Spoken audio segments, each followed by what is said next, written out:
الحمدللہ الحمدللہ وکفا والصلاة والسلام علی سید الانبیاء اما بعد اعوذ باللہ السمیع العلیم من الشیطان الرجیم بسم اللہ الرحمن الرحیم اولم یروا ان اللہ الذی خلق السماوات والارض ولا یحیی بخلقہن بقادر علی ان یحیی الموتى بلا انہ علی کل شیء قدیر ویوم یعرض الذین کفروا علی النار الیس ھذا بالحق قالوا بلی وربنا قال فذوقوا العذاب بما کنتم تکفرون۔ صدق اللہ العظیم۔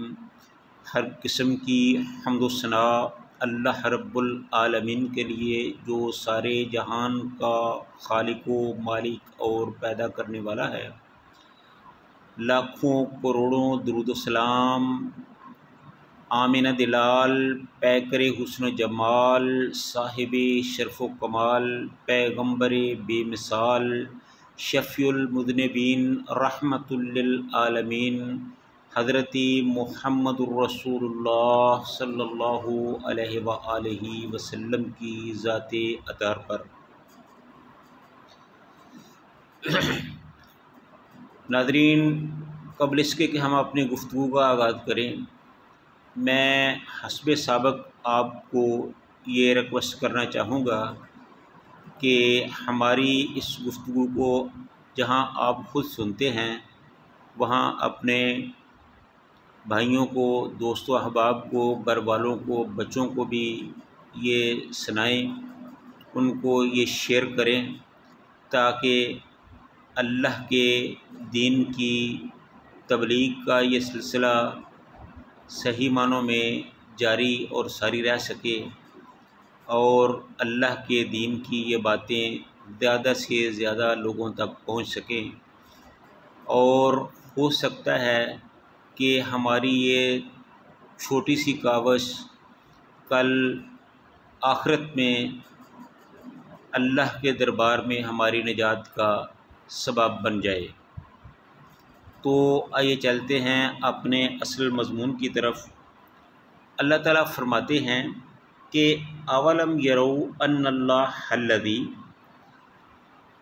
کیا انہوں نے نہیں دیکھا، ان اللہ الذی، کہ بے شک وہی اللہ ہے جس نے خلق السماوات والارض، جس نے پیدا کیا ہے آسمانوں کو اور زمینوں کو، پیدا کیا ہے آسمانوں کو اور زمین کو، ولم یعی بخلقہن، اور وہ اس کے پیدا کرنے سے تھکا نہیں ہے، بقادر علی ان یحیی الموتى، اور وہ قادر ہے مردوں کو زندہ کرنے پر، بلا انہ علی کل شیء قدیر، ہاں کیوں نہیں، بے شک اور اللہ تعالی ہر چیز پر قادر ہے۔ یہ اللہ تعالیٰ جہاں اپنی توحید کو بیان کر رہے ہیں وہاں قیامت کے مسائل کو بھی بیان کر رہے ہیں۔ پہلے یہود کے ایک اعتراض کا جواب دیا، اس کے بعد اللہ تعالیٰ نے کفار مکہ کے نظریے کا رد کیا ہے۔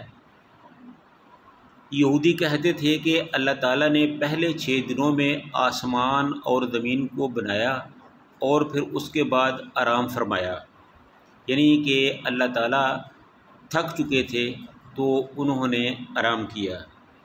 تو اللہ تعالیٰ نے فرمایا کہ یہ تو حقیقت ہے، کیا تم جانتے نہیں، تم نے دیکھا نہیں کہ اللہ تعالیٰ نے ہی آسمانوں اور زمین کو بنایا ہے، ولم یعی بخلقہن، اور اس کے ساتھ اس بات کی نفی فرما دی کہ اللہ تعالیٰ آسمان اور زمین کو بنانے کے بعد تھکے نہیں ہیں۔